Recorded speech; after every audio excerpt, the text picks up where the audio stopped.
بہت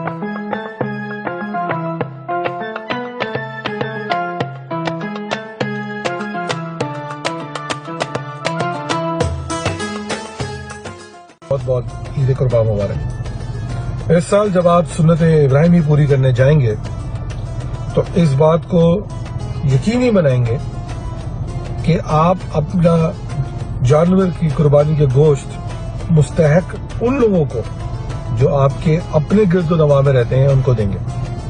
مطلب آپ سمجھ گئے ہوں گے کہ ٹرکوں میں بھر کے آنے والوں کو اس سال آپ نہ گوشت دیں گے، نہ ہڈیاں دیں گے، نہ کھالے دیں گے، کیونکہ کووڈ کی وجہ سے ہزاروں لاکھوں لوگوں کا کاروبار تباہ ہو چکا ہے۔ کئی لوگوں کی نوکریاں جا چکی ہیں، چاہے وہ ٹیچرز ہوں، چاہے وہ کلیریکل سٹاف ہو، چاہے وہ چھوٹی دکانیں ہوں، پتھیہ دار دکانیں ہوں، کریانے کی دکانیں ہوں، ہزاروں لوگوں کے، لاکھوں لوگوں کے کاروبار تباہ ہو چکے ہیں، اور اس سال وہ شاید آپ کی یا میری طرح عید منانے کے قابل نہ ہو۔ یہ آپ پہ فریضہ بنتا ہے کہ ان لوگوں کی عزت پامال کیے بغیر جس طرح کووڈ کے دنوں میں آپ نے ان لوگوں کے گھروں پہ راشن پہنچایا، اسی طرح آپ ان کے گھر پہ گوشت بھی پہنچائیں گے، اور میں یقین کرتا ہوں کہ کھال بھی ان لوگوں کو دیں گے جو آپ کے شہر میں آ کے آپ کی کھال نہیں نوچتے ہیں۔